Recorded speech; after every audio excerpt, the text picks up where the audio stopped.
I'm Carrie, and this is Student Loan Chit-Chat. Thank you so much for joining me. Today is Monday, February 6th, 2023. What I want to talk to you today about was basically people being hesitant and some actually using the word, and I quote, afraid to contact their student loan provider. And I really want to address this because, as you know, the Supreme Court is right now debating whether or not, the $10,000, $20,000 student loan will be forgiven. But this particular video isn't focusing on just the $10,000 and $20,000. It's focusing on all student loans because all federal student loans have been in payment pause since about March, April 2020. So what I want to talk about is basically facing your fears, all right? Let's face it, folks, debt is never easy to deal with, and believe me, I am the queen of having to deal with debt. And it's only been in the last few years that I can say personally, I feel like my financial life is finally starting to straighten itself out, and it's looking really well right now. But past history is that, I've been through the debt mobile. And so I understand when people say, hey, I'm afraid to call up my service provider. Well, let's talk first about the PSLF. That's a public service loan forgiveness, even though this video is for all student loans, okay? If you applied near the deadline of the public service loan forgiveness, which was October 2022, so you figure it's been November, December, January, we're into February, you really should have heard something from the student loan provider by now. Matter of fact, some people I know have heard a couple of times by now from the student loan provider. So if you applied and you made that October deadline of 2022 and you've heard nothing about your public service loan forgiveness status, you need to call Mohila because it's no longer under Fed loan. If you had Fed loan, you may have had another carrier. But like in my case, I had Fed loan. But if you have not heard anything about your payment towards the 120 count and you made the waiver deadline where basically they said we will give you credit towards your 120 in areas that you would not normally have had credit. If you haven't heard anything, you need to get on the phone and you need to call, okay? The 10,000, 20,000, as we know, the Supreme Court right now is really debating on whether or not people should get that. I will say I did watch a news clip and, I will tell you, before I was solidly on the side of there's no way you're going to get it at all. They're never going to give it. But honestly, I'm beginning to slowly think that there might be a prayer. I think there's always been a prayer of a chance. I still am kind of the belief that we're not going to get it, okay? But there's always that chance. There's always that chance, okay? And really what the big debate right now is whether or not, and I'm not an attorney, so I'm just going to kind of parrot what I've heard really briefly for those that, may not have the time to keep up. But basically what's being debated right now is, are the people who brought the lawsuit, do they have standing to be able to even bring a suit? Basically, as my layman legal mind understands that to be, is, how is this student loan being forgiven or not forgiven going to harm them? And if they have no harm in it, it's kind of like you got no skin in the game, so why are you bringing it to court? Okay, I'm giving you my basic layman terms of that, all right, as I understand it. So basically, it's being debated, and as you know, 2 months, or I think it's 60 days after the Supreme Court makes a decision, student loans will start. Well, that could be sooner than we think. The Supreme Court could sit on it for months. I doubt they're going to, though. I think this is such a polarizing a decision that needs to be made. There's so much politics and money involved. I just don't see them holding this out for forever and ever, okay? So I think we probably need to plan sooner than later that student loans are going to start. But basically, I've been encouraging some of my friends to, call Mohila or whomever their service loan carrier is. I think in my case, that we were all with Fed Loan. So it's Mohila, okay? Fed Loan is now Mohila, Mohela, is now the carrier for it because Fed Loan is no longer in business. Can't say my heart bleeds for that. But Mohila is the one that is now carrying the loan. So I've been encouraging some of my friends and going, you got to call Mohila, you got to find out.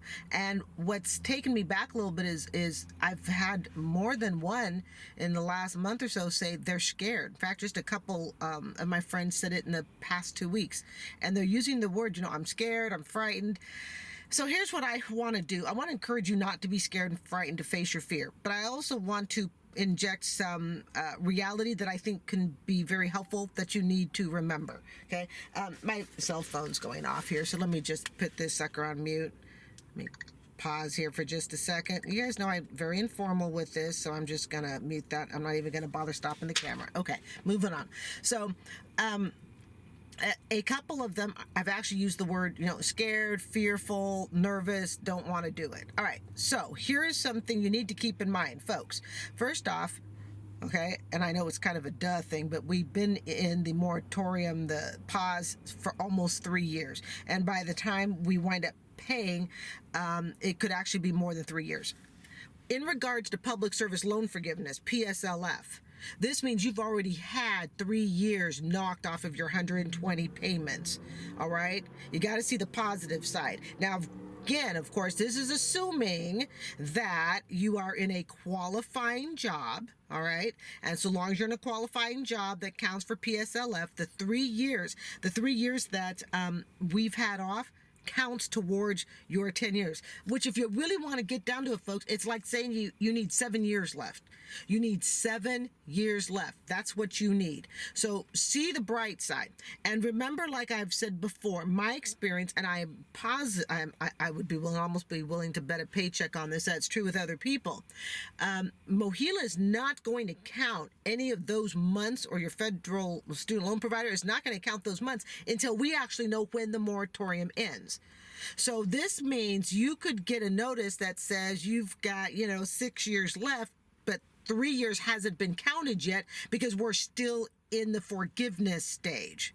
Okay, and this is what I'm encouraging my friends and you guys out there to call and make sure that that's still true with your service provider. I believe it is. Okay, it was true with my service provider when my 110,000 was forgiven. Okay, the only reason mine even got counted is it put me over the top of 120. Okay, so I already. So by counting the 3 years of the moratorium plus what I had already done in student loan work, I already exceeded 120, so there was no reason for them to keep track. Okay, but for some people, they need the 3 years plus they need other years added on. But you're not going to see that 3 years, I don't believe, until the forgiveness ends, because they don't know when it's going to end yet. They don't have an exact date, therefore they can't mathematically do it.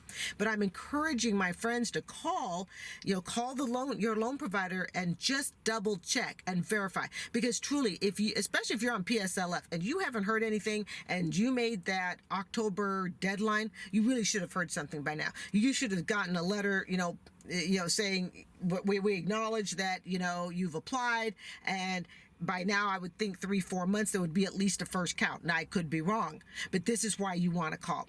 Don't be afraid to call, because here's the thing. And like I said, I've been in heavy debt before. I understand, all right? And one person's heavy debt is another person's pocket change, okay? So, but in my terms, I've been in heavy debt before, all right? But here are the repercussions if you don't call, and why I want you to call. If you do not call, especially before the payment starts, think of it like that. We are at another one of my analogies, okay? All right. We are at a train station. Everybody's gotten off the train. We've all had our break, and now we're all getting back on the train. You want to know what your seating assignment is. You want to make sure your bags are packed. In other words, you want to be ready for the ride, because once the train starts moving, it doesn't stop, right? You want to be ready before everybody else starts jamming up the phone lines of your student loan provider. Because believe me, once the payments start, I am telling you, even when I called, I was on hold for 30 minutes, and that was during the moratorium when really nobody was calling. So can you imagine what the hold time is going to be like when the Supreme Court has made its ruling and everybody needs to start up payments, okay? So one thing is, it's going to save you possibly an hour and a half of hold time, which is not uncommon, all right? Also, think about it like this. People have not updated, and some people haven't. I guarantee you, there are people who have not been in contact with their student loan provider the entire 3 years, which is fine. But the problem is the train's getting ready to roll, and you don't know where your baggage is. You don't have your seating assignment. Well, what's your baggage and your seating assignment? Well, in this case, it's knowing how much you're going to owe when the payments start. But here's something that you want to be careful of, and why I'm really encouraging people to call in and get over the fear of calling in. A fear that I completely respect. I understand it, okay? The reason you want to call in you do not want to get an email or a letter that says you have been, quote, removed from the student loan, what is it? It's not the forgiveness program, the Incomebased. You've been removed from the student loan Incomebased program because you haven't sent us your employer verification form. You haven't submitted to us your W-2 tax form for, the last year or whatever, okay? That's a train ride you don't want. And if you don't call your loan service provider and find out from them, when do you need a updated employer verification form? Because like I said, there are people who have not completed one. You're going to need one for each year. Okay, each year, because they have to be able to show that you qualified for it during either all of the moratorium or part of the moratorium. So what happens is you're afraid to call in, again, which I respect, but then you wind up with an email that says, hey, your student loan payment just went from, let's just say, $300 to $800. Let's just throw out some numbers there, okay? And why did it go to $800? Because you didn't get in touch with them and you didn't realize, oh my goodness, I needed to get that employer verification in a month ago. And remember, things move slowly at the world of student loan office paperwork. So if they tell you, hey, you have you need to have it by, let's just say, June 1st, I would get it in a month early if I could. Okay, because things move slowly there. Things get lost there. You use the digital uploads and stuff as much as possible if you can versus mail, because digital is, time stamped, state proof. Screenshot things, all right? Screenshot your receipts and all of that. So you need to realize that if you will call in now and beat that onslaught of the train rush, that can be a huge help, because I guarantee it to you, people have changed jobs, people have changed titles, people have changed incomes. All of this stuff is going to affect your repayment. Some people will have qualified for the whole 3 years moratorium because they stayed in a qualifying job. Other people may have changed jobs due to the pandemic. Okay, maybe one job will qualify, the other won't. But the biggest reason you want to call, the two biggest reasons is, well, maybe three. You want to know your current student loan balance. Yes, it's been frozen and stuff, but do you remember how much it is? Okay. The second thing, of course, is you want to make sure you're not kicked off of Incomebased. Okay, you want to make sure you don't get that surprise, email or letter. Also, when you're checking, make sure you actually check the email account of your MOHELA. Okay, my $110,000 forgiveness letter was not sent to me to my personal email, and it wasn't sent to me by standard U.S. mail. It was sitting in my Fed loan inbox, and it had been sitting there for a month, maybe even two, before I even knew to look. And it was only when I called and the lady said, oh, the wonderful customer service people at Fed Loan, she said to me, oh, have you checked your Fed Loan mailbox? I was like, I had no idea anybody was writing to me there. And there were 2-3 letters. So you got to check that. But the other reason you also want to make sure is, look, being in denial is never going to get you out of debt. Being scared to look at your balance, your bill, is never going to get you out of debt. And believe me, you're speaking to the queen of it, okay? I understand. I really, really do. But you begin to realize the best and the fastest way out of debt is know what cards you're holding. Know where your weak spots are and know where your strengths are. And if you don't know where those weak spots and strengths are in your financial life, there's no way to actually improve it, because you're running on fumes. You're running, it's kind of like, running with a blindfold on, okay? Also, another reason you really want to call in is, let's say you are kicked off the Incomebased. And your student loan skyrockets, because it will if you're removed from Incomebased, okay? As my understanding right now, and I'll link something in the description box, okay? All loans that were in default, federal loans in default, all student loans in default, not just PSLF, okay, are being brought current. Well, this is a huge advantage. And like I've made videos earlier that say, open all your mail, listen to all the news, because these are golden opportunities. Well, this is a golden opportunity, especially to those who may have been behind. All these bills are being brought current, okay? It's kind of like a fresh start for everybody. But what you don't want is, you don't want to be an income-based person brought current, your bill goes up 2, 3 times what it was, and now you are in default. And it could have been avoided if you had not been removed from Incomebased. They will, it's not if, they will automatically, it's done by computer, as we all know, the computer will remove you from Income-based payment if you do not submit the paperwork that is necessary by the deadlines necessary to remain on income-based payment. And this is especially important if you are PSLF. You don't want that happening because you want anything to jeopardize, number one, your lower payments, but also, your march towards 120 payments. Okay. So I totally understand, the fear, and it wasn't something I had really thought about, and it's not just because, my student loan is paid off, but it's really because I was long over being scared about my student loan when, over these last few years. I've always been able to admit this is the balance, this is what I owe. I have on my calendar, I have due dates to make sure I turn in employer verification forms. I have due dates to make sure the IRS gets their form. Be afraid because you don't know. Okay? Be afraid because you don't know. Don't be afraid because you know. You're putting your fear, in my opinion, in the wrong bucket. Okay? People are saying, well, I'm scared, so I'm not going to call in. That should scare you. Don't let it. Instead, call in. Now you can breathe a sigh of relief. Okay, I am now aware that my student loan is X and X balance, but now you have the power on how to get out of it. You really do.